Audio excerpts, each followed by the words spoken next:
Imagine hitting the gym on day 2 of a fast, and suddenly, your strength just vanishes into thin air. You feel dizzy, your heart flutters, and that terrifying thought hits. Are my muscles literally melting away right now? The truth is, your muscles are safe, but your internal electrical system is currently screaming for a total reboot. If you're new here, we just broke down how 3 days of fasting attacks stubborn belly fat and visceral health.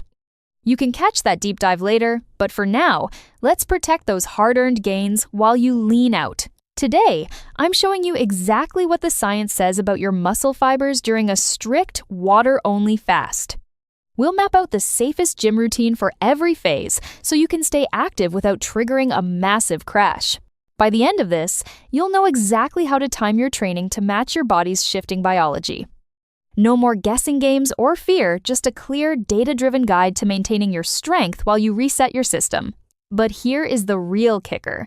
Even if your muscles are fine, your brain might still try to sabotage you. Focus crashes and motivation dips are the missing pieces we're solving in our next episode, so stay tuned for that. Don't let your mind quit before your body does. We're going to ensure both are primed for this metabolic journey. Most bro science tells you that fasting is either a miracle or total muscle suicide, but both sides are wrong. The reality is much more mechanical. Your body is switching fuels, and your training style simply has to keep up. We need to stop treating a fasted body like a fueled one. It's a different machine with a different manual. Let's look under the hood at the actual mechanism that dictates how you feel when the weights get heavy. It starts with your liver glycogen.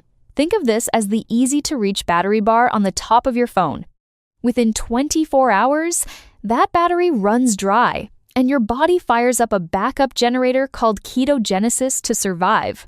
You start producing ketones like BHB, which act as a high-performance fuel source when your blood sugar starts to fade. This transition period is where most people fail because they don't realize their engine is currently changing its spark plugs. We are building the ultimate manual for a metabolic resurrection, so subscribe now to master your body's hidden potential. Hit that notification bell so you don't miss the final protocol that ties this entire health transformation journey together. Now, let's dive into the timeline. Phase 1 covers the first 24 hours of your Fast the Switch setup. You might feel mostly normal at first, but then a wave of hunger hits or you feel slightly flat. Your engine is switching from gasoline to a hybrid fat-burning mode, and your dashboard is starting to look different. BHB levels are rising, and your body is learning to hunt for energy inside your own stored fat cells. For your gym routine, keep things light. Focus on mobility or technique work instead of trying to break records. Avoid ego lifting right now because your body is right on the edge of a massive internal fuel transition. Stick to zone, 2 cardio or light bodyweight movements to keep the blood flowing without overtaxing your nervous system. If you push too hard here, you'll just trigger a stress response that makes the next 48 hours miserable. Treat this first day as a preparation phase, setting the stage for the deep metabolic cleaning that comes next. We move into phase 2, the 24 to 72 hour mark, the energy grid transition. You might actually feel a strange sense of mental clarity, but your explosive power will definitely drop. That's because your brain is now switching its main fuel source from glucose to high-octane ketones. Meanwhile, the number on the scale might drop 5 pounds in a single day, but don't celebrate just yet. Glycogen is like a water-soaked sponge. When you burn that fuel, you're mostly just squeezing out the water. It's not your hard-earned muscle fibers dissolving, so stop panicking every time you look in the mirror. Your body is just shedding the extra fluid that usually sticks to your sugar stores during normal weeks. During these 48 hours, your gym routine should shift toward low-intensity, steady-state movement and walking.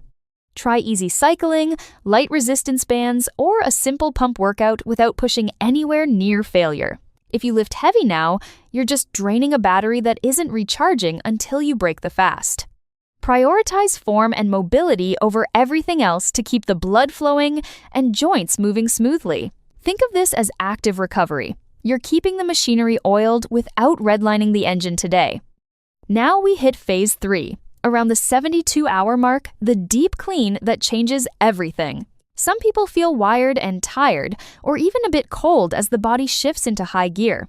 This is the threshold where autophagy peaks, which is essentially your body's built-in cellular recycling system. Your cells are literally cleaning out the junk, repairing damage, and optimizing their internal performance.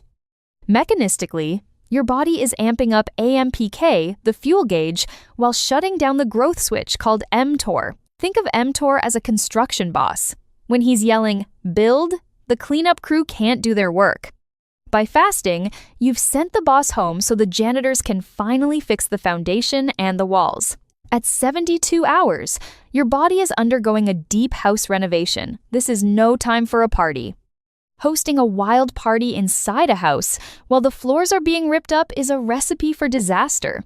That's exactly what a max-intensity workout feels like to a body that is trying to heal itself. Your gym routine must stay incredibly light now. Limit yourself to gentle walking and basic mobility work. Any strength training should be viewed as practice, not performance. Stay far away from your personal bests. If you try to crush a heavy leg day now, you're just interrupting the most important repair process. We want to allow the cleanup crew to finish their job without causing new structural stress or damage. Remember, the goal of this fast isn't to build muscle today, but to prime the body for growth. Patience here pays off in massive dividends once you return to your normal feeding and training schedule. Keep the movement functional and therapeutic, allowing your metabolism to handle the heavy lifting of cellular repair. But there is a massive danger zone ahead that kills most fasts before they even reach the finish line. The number one fast killer isn't actually muscle loss. It's the way your body starts dumping essential minerals. When insulin drops, your kidneys begin a process called natriuresis, which basically means you're leaking salt water. Think of your body like a cracked water tank. If you don't refill those electrolytes, you're going to crash. This is why you feel those sudden cramps, headaches, or dizzy spells when you stand up too fast. Now, here is the trap: trying to push through a heavy HIIT session during a deep water fast. High-intensity training spikes your cortisol, which is the stress hormone that forces your body into survival mode. It's like a fire alarm that makes your system rip wood from the house to keep the furnace burning. This process, called gluconeogenesis, is where your body actually starts breaking down muscle protein for emergency sugar. So, if you want to keep your gains, you must avoid redlining your heart rate until you've refueled. Let's recap. For the first 24 hours, stick to light technique work and some easy zone 2 cardio. From 24 to 72 hours, cut your volume in half and avoid lifting to failure at all costs. Once you pass the 72-hour mark, treat every movement as pure recovery and protect your electrolyte levels.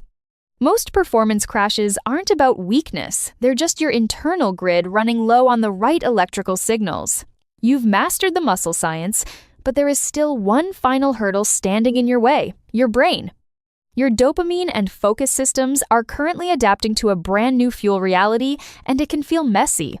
If you don't handle this shift, your productivity and your training consistency will eventually just collapse. You might feel scattered or unmotivated and blame the fast, when it's actually just a focus problem. One quick fix decision during a focus dip can undo all the hard work you've put in today. Don't let a temporary mental fog ruin your long-term metabolic progress. You need the full brain reset protocol. In the next video, we will deep dive on what fasting does to your dopamine and focus. Your body is ready? Now let's make sure your mind is sharp enough to finish the job. Stay healthy. I will see you in the next one.